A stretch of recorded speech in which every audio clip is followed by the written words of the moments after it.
Olá, meninas e meninos! Nesse vídeo a gente vai falar sobre o contrato de doação. A gente não vai falar de cada um dos artigos, de cada uma das disposições relacionadas aos contratos de doação. Por quê? Boa parte do texto legal é autoexplicativa, então compensa você se dedicar, dar uma lida na legislação, observa a doutrina, sem surtar, hein? Toma cuidado com aquelas partes que você ainda não estudou e não desespera. Você encontra a legislação pertinente lá no artigo 538 do nosso Código Civil e vai até o 564. O contrato de doação é um contrato unilateral, feito por ato intervivos. Prof, eu não posso doar uma coisa depois que eu morrer no meu testamento? Se você deixa alguma coisa no testamento, aí já não é mais doação. Ou é herança, ou é legado, é uma outra coisa, tá? Doação é que não é. Em regra, as doações são contratos gratuitos, mas também existe a hipótese de doação modal, que é aquela que vem com um encargo. Nesse caso, nós dizemos que se trata de um contrato de natureza onerosa. Em algum momento, você também vai ouvir falar sobre a doação remuneratória, que é aquela que se faz como contraprestação por um determinado serviço. Ela não deixa de ser uma doação, mas já não é mais uma doação própria, porque ela acaba funcionando como uma forma de pagamento, então não é uma doação pura mesmo. Em regra, as doações são liberalidades que criam obrigações para uma das partes por meio da transferência do seu patrimônio, bens ou vantagens para o de outra pessoa, sem exigir dessa segunda pessoa uma retribuição, como você viu aí no artigo 538. A unilateralidade diz respeito justamente à possibilidade de criação de obrigações para uma pessoa só. Não significa que quando eu dou algo para alguém, essa pessoa não tenha a escolha, a possibilidade de rejeitar essa doação. Tanto que o legislador trata da aceitação expressa ou tácita da doação, principalmente nos casos de doações modais, que são aquelas sujeitas a encargo, nos casos de doações condicionais, sujeitas a condições. Vai que o encargo previsto na doação para você receber é o encargo latada que você não quer? Hein? Considerando isso, no artigo 539, o legislador fala das formas de aceitação. Ele estipula que é possível você declarar se aceita ou não uma liberalidade. E o doador pode fixar um prazo para o donatário declarar se vai aceitar ou não a doação. Se for doação pura, ou seja, se não tiver encargo, e o donatário não fizer nada, entende-se que ele aceitou a doação. Seria uma hipótese de aceitação tácita dessa doação. A doação pode ser feita por instrumento público, por instrumento particular, e se forem bens móveis de pequeno valor, desde que haja entrega imediata,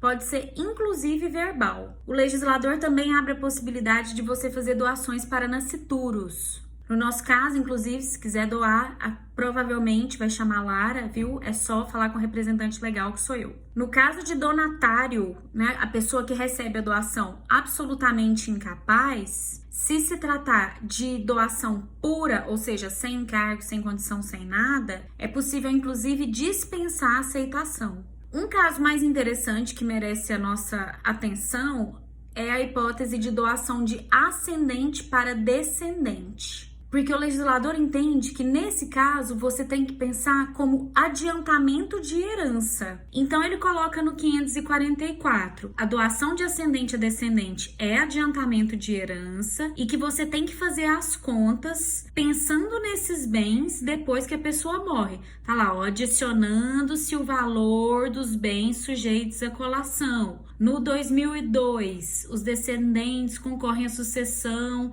são obrigados a igualar as legítimas e conferir os valores das doações que receberam sob pena de sonegação. Resumidamente, a colação funciona assim: cada um que recebeu alguma doação do ascendente em vida, quando ele morre, tem que ir lá dar conta daquele valor para a gente juntar tudo e fazer todas as contas de novo e ver o que foi adiantado de herança para cada um receber mais ou menos a mesma parte e não haver injustiça entre os herdeiros. Eu fiz para você um esquema com historinha porque eu sei que você adora essas tretas. Ó, a Fiona casa com Shrek em regime de comunhão parcial de bens. A comunhão parcial é o regime geral de divisão de bens.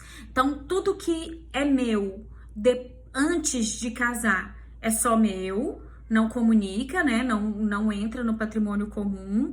E depois que eu caso, o que a gente compra estando no meu nome ou no nome do cônjuge, tanto faz, pertence aos dois. No nosso exemplo, a Fiona, antes de casar, tinha esse castelinho aí no valor de 900 milhões de reais. E durante a união, eles adquiriram mais uma fazenda de outros 900 milhões. Nossa, prof, por que esses números? Para ficar fácil de fazer a conta, ué, eu sou boba? Aí a Fiona morre. Quando ela morre, a gente tem que pensar na meação do bem comum, ou seja, pega esse valor de 900 milhões, divide por 2. Metade é do Shrek e a outra metade é da Fiona. Essa metade que é da Fiona, a gente vai dividir entre os 3 filhos dela. Cada um vai receber 150. O bem particular é dividido de acordo com 1829. A sucessão defere-se aos descendentes em concorrência com o cônjuge sobrevivente. Ou seja, eu pego o bem particular e divido pelo tanto de pessoas que estão concorrendo. Um viúvo e 3 filhos. Quanto ao bem particular, cada um vai receber 225 milhões. 225 para o Shrek, 225 para cada um desses menininhos aí. Aí você soma e vê quanto cada um recebeu sozinho. A colação serve para a gente pegar os valores que forem doados por ela em vida e reintegrar o patrimônio para poder fazer o cálculo, considerando aquilo que já foi adiantado para um ou para outro. No nosso exemplo, todas as dívidas já foram pagas e ninguém tá devendo nada, despesas de funeral, tá tudo certo. Esses valores aí são líquidos. Quando você estiver lendo o código, você vai ver que o legislador pensou em várias outras possibilidades. Ele fala da possibilidade de doações em prestações periódicas, em subvenções periódicas, mas isso também é só enquanto a pessoa está viva, a menos que haja alguma coisa em testamento, mas esse é outro momento do direito, lá das sucessões. Uma hora que não é agora, a gente vai tratar disso. Também tem a doação em contemplação de casamento futuro com pessoa determinada. E existe a possibilidade de previsão de cláusula de reversão. Ou seja, você doa alguma coisa para alguém. Aí, a pessoa para quem você doou, o donatário, morre antes de você. Você coloca lá no contrato de doação. Se o donatário morrer antes de mim, eu que sou o doador, a doadora, então eu quero que esse bem volte a fazer parte do meu patrimônio. Isso só se eu não morrer primeiro, né? Claro. E eu não posso pensar que, caso eu tenha morrido já, eu quero que esse patrimônio seja entregue para minha filha, para o meu marido. Não, né? Porque o parágrafo único do 547 não deixa a gente fazer isso. Repare que, nesse caso de cláusula de reversão, ninguém fez nada de errado, não teve nenhum problema.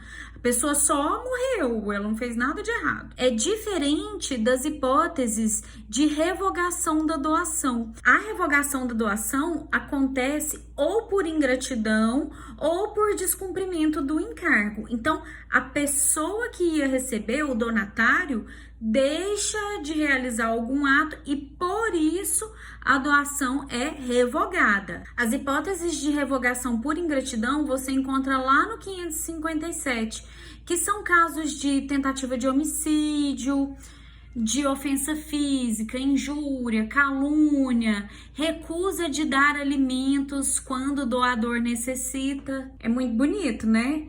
Na hora de receber a doação, você tá, nossa, tá ótimo, pode doar para mim que eu quero. Na hora de prestar alimentos pro doador, quando ele passa por um momento de necessidade, aí você não pode ajudar, não.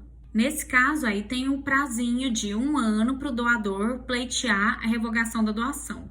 Se for hipótese de inexecução de encargo, aí você tem que ver se tem um prazo estipulado para cumprir esse encargo ou não. Se não tiver prazo, o doador notifica judicialmente o donatário para falar para ele, ó, vamos estabelecer um prazo aqui, porque tá muita safadeza, você não cumpre o encargo, também não rejeita a doação, então vamos estabelecer um prazo para ver se você vai cumprir ou não. Aí se não cumprir, você considera a mora do donatário e dá para revogar a doação por inexecução de encargo. O 564 trata das hipóteses de impossibilidade de revogação por ingratidão, que são os casos de doação puramente remuneratória, onerosa com encargo cumprido, doações em cumprimento de obrigação natural, as doações para casamento. Todas essas não dá para revogar por ingratidão. O legislador também trouxe algumas hipóteses de nulidades. Esses casos consideram, por exemplo, o interesse que se tem no fato de o doador manter a sua subsistência por seus próprios meios. Por isso, você não pode doar tudo que você tem para os outros, nem querendo, você não pode doar tudo para os outros, se você não reservar uma parte para você se manter. Que essa pessoa que doa tudo para os outros, alguém vai ter que sustentar ela. E não é interesse da sociedade que isso aconteça. Também não pode doar mais do que aquilo que você poderia dispor em testamento, né? Que é a metade exatamente do seu patrimônio.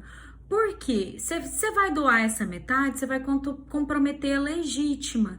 E aí vai ter que fazer colação desses bens, esse negócio não vai prestar. O povo do direito não gosta com difícil. E existe também a previsão de anulação de doações feitas para amantes. O 550 fala justamente que o ex-cônjuge ou os herdeiros necessários tem até 2 anos depois da dissolução da sociedade conjugal para anular a doação feita pelo cônjuge adúltero ao cúmplice, ou seja, ao amante, à amante. Outra coisa interessante que dá para fazer em contrato de doação é a previsão de cláusula de inalienabilidade. Muita gente que quer dar alguma coisa para um filho, para um neto, fica super preocupado, né? Nossa, e se a pessoa vender a fazenda e jogar tudo fora?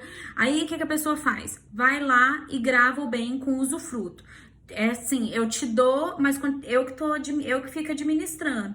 Aí um dia estabelece um prazo ou coloca o usufruto vitalício, né? Depois que eu morrer, aí você pode cuidar do jeito que você quiser, que eu não vou estar aqui mesmo, por mim tanto faz. Se você estabelece a cláusula de inalienabilidade, a pessoa que recebe a doação não pode vender, ou por determinado prazo que você estipula, você doador, ou você pode fazer também de modo vitalício. Aí depois que o donatário morre, aí sim os herdeiros dele podem vender. É uma forma interessante de proteger aquela pessoa que recebe o bem. Esses são os principais pontos a respeito do contrato de doação. Eu espero que você tenha gostado. Se você gostou, deixa um joinha aí pra mim, um beijo. Beijo pra você, até o próximo vídeo.